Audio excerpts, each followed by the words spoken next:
एवढी कुरकुरीत आणि खमंग चकली जर खायची असेल तर त्यासाठी आपल्याला परफेक्ट प्रमाणामध्ये चकलीची भाजणी तयार करावी लागते। मात्र बऱ्याच जणांजवळ परफेक्ट मेजरमेंटसाठी वजन काटा नसतो। अशा वेळेस आपण एखाद्या वाटीने किंवा ग्लासने सर्व धान्य मोजून घेत असतो। आज आपण इथे वाटीनेच एकदम परफेक्ट प्रमाणात 2 किलोची चकली भाजणी तयार करणार आहोत। तर बघा, मी इथे 1 किलोची चणा डाळची पिशवी घेतलेली आहे आणि या पद्धतीच्या वाट्यांमध्ये ही डाळ टाकून बघायची। आपल्या सर्वांच्याच घरामध्ये या पद्धतीच्या वाट्या किंवा फुलपात्र असतात, त्याच्यामध्ये ही डाळ टाकून बघायची। मी इथे जे मोठ्या साईजचं फुलपात्र असतं ते घेतलेलं आहे आणि 1 किलो डाळ म्हणजे या पद्धतीचे 5 फुलपात्र भरून डाळ भरलेली आहे। म्हणजे एका फुलपात्रामध्ये जवळपास 200 ग्रॅम डाळ बसते, या पद्धतीचा आपण अंदाज लावू शकतो। तर सुरुवातीला आपण तांदूळ मोजून घेणार आहोत। त्यासाठी किचन स्केलवरती मी पातेलं ठेवलं आणि त्याचं वजन सुरुवातीला 0 करून घेतलेलं आहे आणि एक फुलपात्र भरून तांदूळ टाकल्यानंतर वजन बघा 197 ग्राम किंवा 197 ग्राम्स, म्हणजे जवळपास 200 ग्राम तांदूळ या फुलपात्रामध्ये बसतात।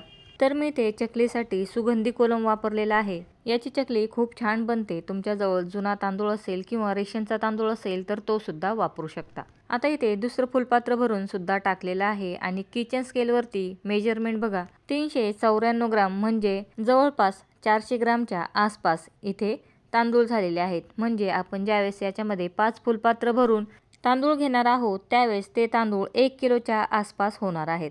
ज्यावेळेस घरामध्ये वजन करण्यासाठी काही नसेल त्यावेळेस तुम्ही या पद्धतीचं एखादं घरातील भांडं वापरू शकता किंवा एखादा ग्लास सुद्धा वापरू शकता। ज्यावेळेस आपण पाव किलो किंवा अर्धा किलो धान्य किंवा तांदूळ डाळ विकत आणतो ते त्या ग्लासमध्ये टाकून बघायचं, म्हणजे आपल्याला अंदाज येतो की या ग्लासमध्ये 200 ग्राम बसतं की 400 ग्राम। आता इथे आपण 5 फुलपात्र भरून तांदूळ टाकलेले आहेत आणि बघितलं असेल जवळपास 1 किलो तांदूळ भरलेले आहेत। म्हणजे एका फुलपात्रामध्ये 200 ग्रॅम तांदूळ बसतात। आणि इथे या किचन स्केलवरती तुम्ही वजन बघत असाल, 5 फुलपात्र भरून तांदूळ टाकल्यानंतर जवळपास 1004 ग्राम, म्हणजे 1 किलो तांदूळ भरलेले आहेत। याच पद्धतीने आपण सर्व मेजरमेंट घेणार आहोत। आता आपल्याला 1 किलो तांदूळसाठी 650 ग्रॅम डाळ घ्यायची आहे, म्हणजे 3.5 फुलपात्र भरून आपल्याला इथे डाळ लागणार आहे। 1 फुलपात्र भरून डाळ टाकल्यानंतर जवळपास 200 ग्रॅम डाळ भरलेली आहे। म्हणजे आपल्याला जर 650 ग्रॅम डाळ घ्यायची असेल तर याचाच अर्थ आपल्याला 3.5 फुलपात्र भरून डाळ घ्यायची आहे। आणि इथे बघा 3 फुलपात्र भरून डाळ टाकल्यानंतर 591 ग्रॅम, म्हणजे जवळपास 600 ग्रॅमच्या आसपास डाळ भरलेली आहे। म्हणून इथे आणखीन अर्ध फुलपात्र भरून चणा डाळ टाकली, म्हणजे 1 किलो तांदूळासाठी आपल्याला 650 ग्रॅम चणा डाळ किंवा हरभऱ्याची डाळ घ्यायची आहे। म्हणजे 5 फुलपात्र भरून तांदूळ, 3.5 फुलपात्र भरून चणा डाळ। आता इथे आपण लगेच पोहे मोजत आहोत। इथे वाटीचं वजन 0 केलं आणि इथे 1.5 फुलपात्र भरून म्हणजे 100 ग्रॅम पोहे वापरत आहोत। मी इथे दगडी पोहे घेतलेले आहेत म्हणून 1.5 फुलपात्र भरलेलं आहे। तुम्ही जर कागदी पोहे घेणार असाल तर 2.5 फुलपात्र भरून पोहे घ्यायचे आहेत। 100 ग्रॅम पोह्यांनंतर आपल्याला 100 ग्रॅम साबुदाणा सुद्धा घ्यायचा आहे, म्हणजे पाऊण फुलपात्र भरून साबुदाणा घ्यायचा आहे। आणि इथे बघा पाऊण फुलपात्रभर साबुदाणा मोजल्यानंतर जवळपास 100 ग्रॅम साबुदाणा भरलेला आहे। पुन्हा वाटीचं वजन 0 केलं। इथे व्हाईट उडदाची डाळ किंवा सफेद उडदाची डाळ आपल्याला 50 ग्रॅम घ्यायची आहे, म्हणजे पाव फुलपात्र भरून आपल्याला सफेद उडदाची डाळ घ्यायची आहे। पाव फुलपात्र म्हणजे अर्ध्यापेक्षा कमी किंवा 1/4 भाग। आणि 50 ग्रॅम मूग डाळ घ्यायची आहे, म्हणजे ही सुद्धा पाव फुलपात्र भरून किंवा अर्ध्या फुलपात्रापेक्षा थोडीशी कमी किंवा एका फुलपात्राचा 1/4 भाग एवढी मुगाची डाळ सुद्धा घ्यायची आहे। 30 ग्रॅम धणे घ्यायचे आहेत, म्हणजे 30 ग्रॅम धण्यांसाठी आपल्याला अर्ध्यापेक्षा थोडेसे जास्त म्हणजे पाऊण फुलपात्र भरून धणे घ्यायचे आहेत। आणि 20 ग्रॅम जिरं घ्यायचं आहे, म्हणजे पाव फुलपात्र भरून किंवा एका फुलपात्राचा 1/4 भाग म्हणजे अर्ध्यापेक्षा आणखीन कमी जिरे घ्यायचे आहेत।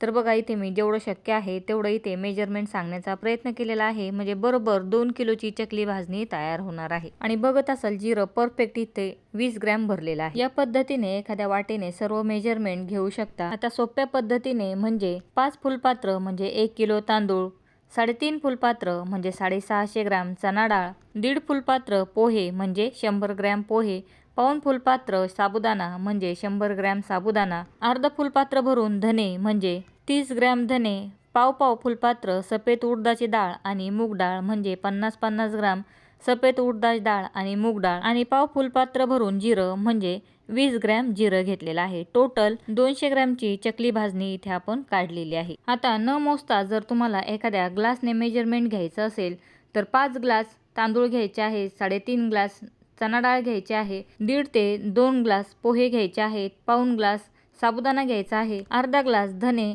पाव ग्लास मूग डाळ आणि सफेद उडदाची डाळ आणि पाव ग्लास जिरे घ्यायचं आहे. आता मी हे तांदूळ स्वच्छ 4-5 वेळेस गाळून घेतलेले आहेत. मात्र तांदूळमध्ये खूप घाण असेल किंवा रेशनचे तांदूळ असतील तर तांदूळ स्वच्छ धुवून घरामध्ये सुकवून घ्यायचे आहेत. मी बघा इथे तांदूळ स्वच्छ असल्यामुळे गाळून घेतले, पाखडून घेतले आणि सुती कपड्याने पुसून घेतलेले आहेत.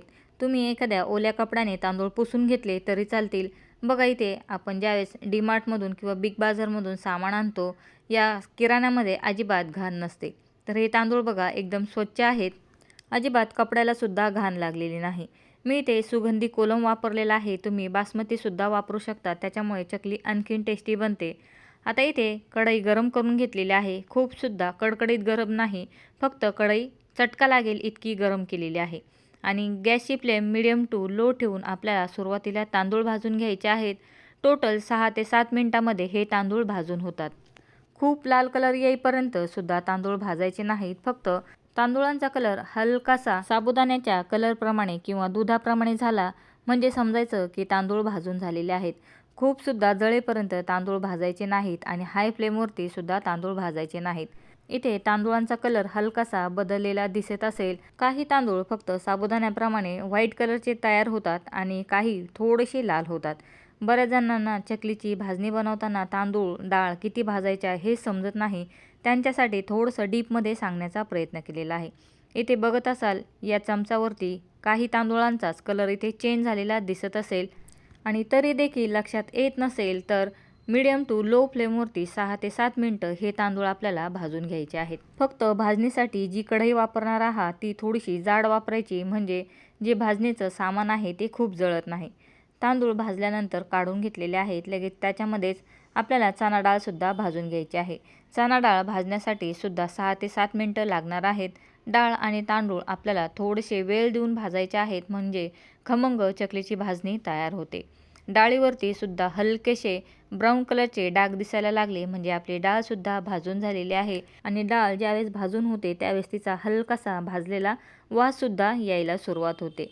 डाळसुद्धा मीडियम टू लो फ्लेमवरतीच भाजून घ्यायची आहे. इथे सुद्धा डाळीवरती थोडेसे ब्राऊन कलर दिसायला लागले म्हणजे डाळसुद्धा भाजून झालेली आहे. फक्त डाळ आणि तांदूळ भाजायलाच थोडासा जास्त वेळ लागतो.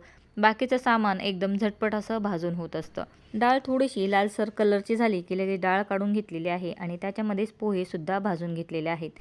पोहे भाजलेले लगेच समजतात, कारण की पोहे चांगले भाजले गेले की लगेच चिवड्याप्रमाणे त्याचं टेक्स्चर तयार होत असतं.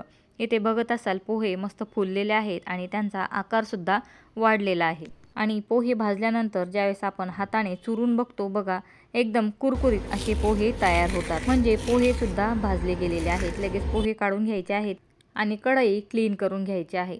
आता याच्यामध्येच आपल्याला मूग डाळ आणि सफेद उडदाची डाळसुद्धा भाजून घ्यायची आहे. उडदाची डाळ आणि मूग डाळ यांचं प्रमाण कमी असल्यामुळे त्या लवकर भाजून होतात. अगदी 1.5 ते 2 मिनिटांमध्येच या डाळी भाजून होतात. या डाळींवरती सुद्धा थोडासा डाग पडला किंवा यांचा कलर हलकासा ब्राऊन झाला की लगेच या डाळीसुद्धा काढून घ्यायच्या आहेत. मूग डाळ बघा थोडीशी लाल कलर येईपर्यंत भाजलेली आहे. मूग डाळ काढून घेतली. त्याच पद्धतीने व्हाईट उडदाची डाळसुद्धा भाजून घेतलेली आहे. धनेसुद्धा ब्राऊन कलर होईपर्यंत भाजून घ्यायचे आहेत. लो फ्लेमवरती धने भाजून घ्यायचे आणि धने भाजल्यानंतर घरभर भाजलेल्या धन्यांचा सुगंध दरवळायला सुरुवात होते. ब्राऊन कलर येईपर्यंत धनेसुद्धा भाजून घेतलेले आहेत. लगेच त्याच्यामध्येच जिरंसुद्धा भाजून घ्यायचं आहे. जिरंसुद्धा चांगलं तडतडेपर्यंत लाल होईपर्यंत भाजून घ्यायचं आहे. भाजलेल्या जिऱ्याचा सुद्धा खूप छान सुगंध घरभर दरवळायला सुरुवात होते. जिरं आणि धने चांगले भाजल्यानंतरच चकलींना खूप छान टेस्ट येते, म्हणून जिरं आणि धणे चांगले भाजून घ्यायचे आहेत. सगळ्यात शेवटी साबुदाणा भाजून घ्यायचा आहे, कारण की साबुदाणा बराच वेळेस कढईला चिटकतो आणि कढई खालून थोडीशी काळी व्हायला सुरुवात होते. म्हणून सर्वात शेवटी साबुदाणा भाजायचा आणि साबुदाणासुद्धा चांगला फुलेपर्यंत भाजून घ्यायचा आहे. नायलॉन साबुदाणा ज्या पद्धतीने फुलतो किंवा लाया फुलतात त्याच पद्धतीने हा साबुदाणासुद्धा भाजताना चांगला फुलतो. मस्त लो फ्लेमवरती हा साबुदाणा भाजून घ्यायचा आहे आणि इथे आपली 2 किलोची चकली भाजणी भाजून तयार आहे. सर्व सामान भाजून झाल्यानंतर सुती कपड्यावरती काढून घ्यायचं आहे, म्हणजे घामामुळे किंवा भाजलेल्या सामानाच्या वाफेमुळे खालून त्यांना मॉइश्चर लागत नाही आणि भाजलेल्या वस्तू ओल्यासुद्धा होत नाहीत. आता इथे मी सर्व सामान सुती कपड्यावरती काढून घेतलं. या कपड्याच्या खाली ताटाला बघा मस्त घाम आलेला आहे, म्हणून डायरेक्ट ताटामध्ये न टाकता सुती कपड्यावरती सर्व भाजलेले जिन्नस टाकायचे आहे. आता हे सर्व मिक्स करून घ्यायचं आणि थंड झाल्यानंतर गिरणीमधून दळून आणायचं आहे. चांगलं थंड होईपर्यंत मिक्स करायचं आहे. भाजून सर्व सामान एकाच ठिकाणी पडू द्यायचं नाही, नाहीतर आतमध्ये घामामुळे सर्व वस्तू मॉइश्चर पकडतात आणि मग आपली जी चकली भाजणी आहे ती खराब होते. तर बघा मी ते 2 ताटांमध्ये काढून घेतलेलं आहे. सर्व मिक्स केलं आणि थंडसुद्धा करून घेतलेलं आहे. आता घरघंटीमधून किंवा जिथून तुम्ही पीठ दळून आणता तिथून चकलीची भाजणी दळून आणायची आहे. माझ्याजवळ घरी घरघंटी आहे, त्याच्यामुळे मी थंड झाल्यानंतर घरीच चकलीचं मिश्रण दळून घेतलेलं आहे किंवा चकलीचं पीठ तयार करून घेतलेलं आहे. आणि बघा इथे आपली परफेक्ट 2 किलोची चकली भाजणी तयार झालेली आहे. जाड बारीक आपल्याला ज्या पद्धतीची आवडते त्या पद्धतीची प्लेट त्यांना लावायला सांगायची आणि त्या पद्धतीचं पीठ दळून घ्यायचं आहे. मी ते ज्या पद्धतीचं गहूचं पीठ दळलेलं असतं त्याच पद्धतीने चकलीची भाजणीसुद्धा दळून घेतलेली आहे. आणि बघा या पद्धतीने आपलं पीठ तयार झालेलं आहे आणि या भाजणीपासून बनवलेल्या चकल्या अतिशय खुसखुशीत कुरकुरीत अशा तयार झालेल्या आहेत. तर 2 किलोच्या चकली भाजण्यासाठी तांदूळ डाळ कसे मोजायचे, किती प्रमाणात सामान घ्यायचं, सर्व इथे डिटेलमध्ये सांगण्याचा प्रयत्न केलेला आहे. आणि चकली भाजणीसुद्धा आपण आज इथे बघितलेली आहे. याच पिठापासून आपण चकलीसुद्धा बनवलेली आहे. आजपर्यंत खुसखुशीत चकली तयार झालेली आहे. चकलीची रेसिपी उद्याच्या व्हिडिओमध्ये बघायला विसरू नका. याच व्हिडिओमध्ये जर चकलीची फुल रेसिपी टाकली असती तर व्हिडिओ खूप मोठा झालेला असता, म्हणून चकलीचा व्हिडिओ वेगळा बनवलेला आहे. या पद्धतीची चकली भाजणी ट्राय करून बघा. व्हिडिओ आवडला तर व्हिडिओला लाईक करायला, चॅनलला सबस्क्राईब करायला विसरू नका. व्हिडिओ बघितल्याबद्दल धन्यवाद.